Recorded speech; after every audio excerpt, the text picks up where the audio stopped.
ఓం శ్రీ అరుణాచలేశ్వరాయ నమో నమః. నిన్న మనం శేషాద్రి స్వామి గురించి చెప్పుకుంటూ ఒక యోగి మాటలు సత్యమవడానికి అది ఈశ్వర వాక్కు అయ్యేటట్టుగా ఈశ్వరుడే చేస్తాడు అనే విషయాన్ని చెప్పుకున్నాం. ఆయనకి పరమేశ్వరుడితో ఎంత కలిసిపోయి ఉండడం వల్ల ఆయన వాక్కు ఈశ్వర వాక్కు అయ్యిందో మీకు ఇంకొక ఉదాహరణగా చెప్తాను. ఒకానొకప్పుడు ఒక శవాన్ని శ్మశానానికి తీసుకువెడుతుంటే దాని వెనక ఆయన వెళ్ళాడు. ఆయన ఆ శవాన్ని ముట్టుకుని ఆ శవానికి ఆశీర్వచనం చేశారు. అసలు శవాలకి ఆశీర్వచనం చేయడం అనేది ఉండదు కదండి, అదే విచిత్రం. ఆశీర్వచనం చేసి శవం వెనక వెళ్ళిపోతూ ఉండగా ఆ పక్కన ఒక ఇంట్లో పెళ్లి జరుగుతోంది. అకస్మాత్తుగా ఇంట్లోకి వచ్చారు. ఆ ఇంట్లో వాళ్ళు అసహించుకున్నారు. చిచి, శవం వెనకాతలు వచ్చాడు, శవాన్ని ముట్టుకున్నాడు, పెళ్ళింట్లోకి వచ్చాడు, వద్దంటే లేనిపోను గొడవ, యోగి కదా గబుక్కుని ఏమంటాడో అని ఏమవుతుందో అని ఎందుకు వచ్చిన గొడవని ఊరుకున్నారు. కానీ ఎవరికీ ఇష్టం లేదు ఆయన రావడం. చీకాగ్గా చూస్తున్నారు. ఆయన తిన్నగా లోపలికి వచ్చేసి వంటింట్లో లోపలికి వెళ్ళారు. బోలెడంత సాంబారు వండి తయారు చేశారు సిద్ధంగా అక్కడ వంటవాళ్ళు. అకస్మాత్తుగా వెళ్ళి అక్కడున్న వంటవాళ్ళని తప్పుకోమని 2 చేతులతోటి ఆ మరుగుతున్న సాంబారును కిందకు తోసేశారు. ఆ సాంబారంతా కింద ఒలికిపోయింది. ధూర్తుడు ఇలాగే ప్రవర్తిస్తాడు, అర్థపర్థం లేదు. యోగి అంటారు, నోటితో ఏమన్నా అంటే ఏమవుతుందో అని భయపడి చస్తున్నాం అనుకుని పెళ్లి వాళ్ళంతా తిట్టుకున్నారు. అందులో అటువైపు సాంబారే కాదు మొదట వడ్డించాలి, ఆ సాంబారే కింద పడిపోతే బాధ కదా వాళ్ళకి. అటు పక్క వాళ్ళందరూ సాంబారే కదండి ముందు వడ్డిస్తారు. అన్నం అది పెట్టేసి కూరలన్నీ పెట్టేసి అన్నం పెట్టి అందులో సాంబార్ వేసేస్తారు. ఈ సాంబార్ అన్నంలో అన్నీ ద్రవిడ దేశంలో అలాగే చేస్తూ ఉంటారు. వీళ్ళందరూ సాంబార్ అసలైన వంటకమే ఒలికిపోయేసరికి చాలా బాధపడిపోయారు. ఆ మిగిలిపోయిన సాంబార్లోంచి చచ్చిపోయిన నాగుపాము బయటపడింది.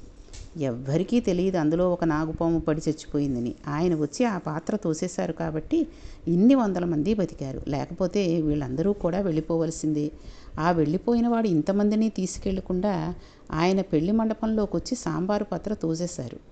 నేను 1, 2, 3 అని చెప్పడం కాదు, కానీ శేషాద్రి స్వామి వారి మహత్యం అంటే యోగి పొంగవులుగా మహానుభావుడు అంతటి స్థితిని పొందారు ఆయన.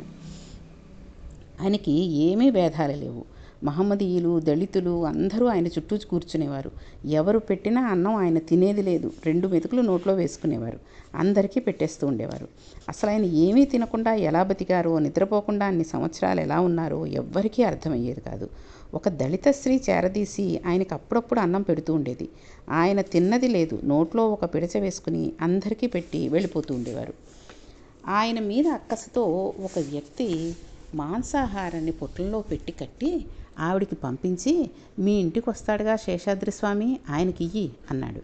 ఆవిడ తెలియక పొట్లం ఇచ్చి తినండి అంది. ఆయన ఏం చేశారంటే ఆ పొట్లాన్ని పట్టుకుని పెద్ద నవ్వు నవ్వి, శేషాద్రి స్వామి నవ్వు మొదలు పెడితే అరగంట సేపు ఆపకుండా నవ్వేసేవారట. ఎందుకని అంటే లోకం పోకడి చూసి నవ్వొచ్చేది. ఏంట్రా వీళ్ళ అమాయకత్వం, పిచ్చివాడు అనుకుంటాం మనం, ఆయన మనల్ని పిచ్చివాడు అనుకుంటున్నారు, ఆయన్ని మనమందరం పిచ్చివాళ్ళు అనుకుంటున్నాం అని ఆయన పక్కపక్క నవ్వేసుకుంటూ ఉన్నట్ట. ఆయన పొట్లాన్ని పట్టుకుని ఒకసారి ఆయన దారం కూడా విప్పలేదు. అలా ఇలా అని అతనికి ఇచ్చేసేయ్ అన్నారు. ఏం ప్రసాదమో ఎందుకు ఇమ్మన్నారో ఆవిడ మళ్ళీ ఆయనకి పంపించింది. తినలేదా అన్నాడు ఆయన. తినలేదు అన్నాడు అని ఈవిడ చెప్పింది. పొట్లం కూడా విప్పలేదు. ఇలా అలా తడిమి నీకు ఇచ్చేయమన్నారంది. విప్పి చూశాడు. లోపలంతా కూరలున్నాయి. మాంసం అంతా పోయి కూరలైపోయాయి. అంటే నన్నేదో మాంసం పెట్టి పాడు చేయాలనుకున్నావు, నా సంకల్పం చేత కూరలు చేసి పంపించాను చూసుకో అని చెప్పినట్టు అవ్వలేదండి. అది ఆయన మహిమ. ఒకప్పుడు పాపం ఆయన్ని బలవంతంగా పట్టేసుకున్నారు అందరూ కలిసి. ఆయనే లోకానికి రమణ మహర్షిని చూపించారు కదండి అని ఇంతకు ముందు కూడా తెలుసుకున్నాం. అసలు నిజానికి శేషాద్రి స్వామి వారే రమణ మహర్షిని మనకి చూపించారు. రమణ మహర్షి అక్కడ ఉన్నారన్న విషయం ప్రపంచంలో ఎవ్వరికీ తెలియదు. తిరువణ్ణామలైలో పాతాళలింగం దగ్గర అప్పుడంతా పాడుపడిపోయి ఉండేది. సిద్ధపురుషుని సమాధి, దాని మీద శివలింగం ఉన్నాయని మీకు ఇదివరకు చెప్పాం కదండి, మొదట్లో మనం చెప్పుకున్నాం కదా. దాన్నే పాతాళలింగము అంటారు. అక్కడ కూర్చుని భగవాన్ రమణులు తపస్సు చేస్తుంటే పాపం తేళ్ళు జర్రులు తొడల కింద చేరి కొరికేస్తూ ఉండేవి. నెత్తురు కారిపోయి అట్టలు కట్టేసేది. ఎవ్వరూ వెళ్ళేవారు కాదు అసలు ఆ లోపలికి. ఒక ఏనుగు ఉండేదంతే. అసలు ఆ గుడి దగ్గరికి ఎవ్వరూ కూడా వెళ్ళేవారు కాదు. కిందకి ఎవరూ దిగే అవకాశం లేదు. శేషాద్రి స్వామి అకస్మాత్తుగా అక్కడికి వెళ్ళి నిలబడి పెద్ద కేకలేశారు. ఒక బ్రాహ్మణ స్వామి ఇందులో ఉన్నాడు, పిల్లవాడు, పైకి తీసుకురండి అని అరిచారు. అరిస్తే అక్కడ ఉన్నవాళ్ళు వచ్చి అందులో ఉన్నాడని మీకెలా తెలుసు అని అడిగారు. ఆయన అన్నారు, నేను కామాక్షిని, నేను పార్వతిని, నా బిడ్డ సుబ్రహ్మణ్యుడు అంటే నాకు తెలియదు, అందులోనే ఉన్నాడు, తీసుకురండి బయటికి అని వెళ్ళిపోయారు. వీళ్ళందరూ నిజమా కాదా అని వెళ్ళారు. అదంతా పెద్ద డొంకలు తుప్పలుగా ఉండేది. కర్రలతో పక్కకు తీసి మెల్లిగా లోపలికి వెళ్ళి చూసేటప్పటికి తనలో తానే రమిస్తూ భగవాన్ రమణులు కూర్చుని తపస్సమాధిలో ఉన్నారు. అప్పుడు అక్కడి నుంచి కూర్చున్న వారిని కూర్చున్నట్లే పైకెత్తి పట్టుకొచ్చి ఇప్ప చెట్టు కింద కూర్చోబెట్టారు. భగవాన్ రమణుల్ని ఈ లోకానికి చూపించిన మహాపురుషులు శేషాద్రి స్వామివారు. అటువంటి శేషాద్రి స్వామిని ఊరి ప్రజలందరూ భక్తి ఎక్కువైపోయి బలవంతంగా పట్టుకుని ఆయనకు అభిషేకాలన్న పేరుతో నూతులు ఎండిపోయేలా నీళ్లు 2 రోజుల పాటు పోశారు. ఆయన అన్నారు, నాకు చలి జ్వరం వస్తుందన్నారు. ఎవ్వరూ వినలేదు. మీకేం రాదని పోసేశారు. నిజంగానే ఆయనకి చలి జ్వరం వచ్చేసి ఆ తర్వాత ఆయన శరీరాన్ని విడిచిపెట్టేశారు. విడిచిపెట్టి బ్రహ్మీభూతులైపోయారు. పరమేశ్వరంలో ఐక్యమైపోయారు. శేషాద్రి స్వామి గురించి అసలు మనం ఎంత చెప్పుకున్నా తక్కువేనండి. తిరువణ్ణామలైలో ఇప్పుడు రమణ మహర్షి ఆశ్రమం ఎక్కడుందో దాని పక్కనే శేషాద్రి స్వామి ఆశ్రమం ఉంటుంది. ఆ శేషాద్రి స్వామి భౌతిక శరీరాన్ని ఊరేగింపు చేసి ఆ ఆశ్రమానికి తీసుకువచ్చి అక్కడ భూస్థాపితం చేసి దాని మీద శివలింగాన్ని ఉంచారు. శేషాద్రి స్వామిని నమ్ముకున్న వాళ్ళు చెప్తూ ఉంటారు, ఇప్పటికీ ఆయన జ్యోతి స్వరూపంలో కనబడతారని, భక్తుల్ని అనుగ్రహిస్తారని. ఆయన గురించి చెప్పుకున్నా, ఆయన గురించి విన్నా, ఆయనకి నమస్కారం చేసినా ఆయన వెంటనే గురుస్థానంలో కూర్చుని అందరినీ కాపాడతారు అని. అంతటి మహాపురుషులు. అరుణాచలం వాళ్ళ అమ్మగారి నోటి వెంట ఉచ్చరించబడి అంతటి మహాయోగి పురుషుణ్ణి ఆకర్షించి తన దగ్గరకు లాక్కుంది.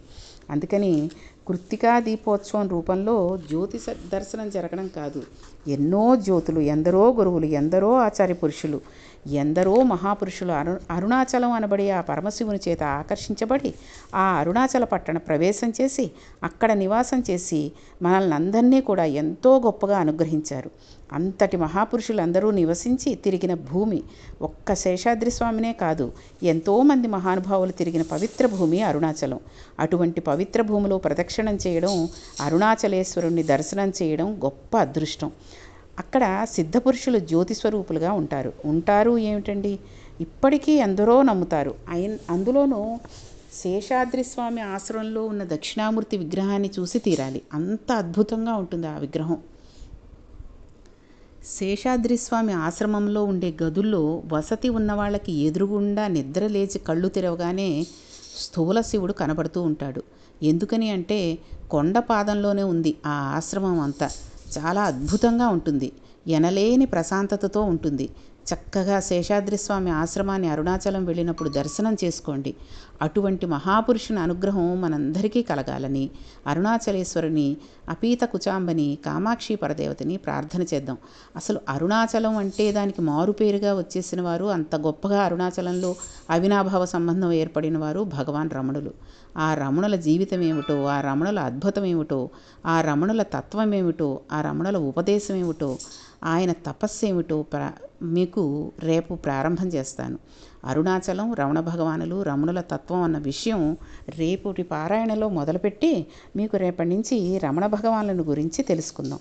కాబట్టి ఈరోజు మనం శేషాద్రి స్వామి గురించి తెలుసుకున్నాం మొత్తంగా. కాబట్టి ఒకసారి మళ్ళీ మీరు నేను చెప్పిన శేషాద్రి స్వామి వారిది ఇంకొకసారి విని చక్కగా మనకి ఏమైనా కోరిక ఉంటే అది కోరుకుని, ధర్మపరంగా ఉన్న కోరిక మాత్రమే కోరుకుని ఆయనని కాపాడమని, ఆ కోరిక తీర్చమని వేడుకుందాం. కాబట్టి రేపటి పారాయణంలో మీకు రమణల తత్వం గురించి, రమణల ఉపదేశాల గురించి, ఆయన గురించి అనేకమైన విషయాలు మనం తెలుసుకుందాం. ఓం శ్రీ అరుణాచలేశ్వరాయ నమో నమః. అరుణాచల శివ అరుణాచల శివ అరుణాచల శివ అరుణ శివ అరుణాచల శివ అరుణాచల శివ అరుణాచల శివ అరుణ శివ.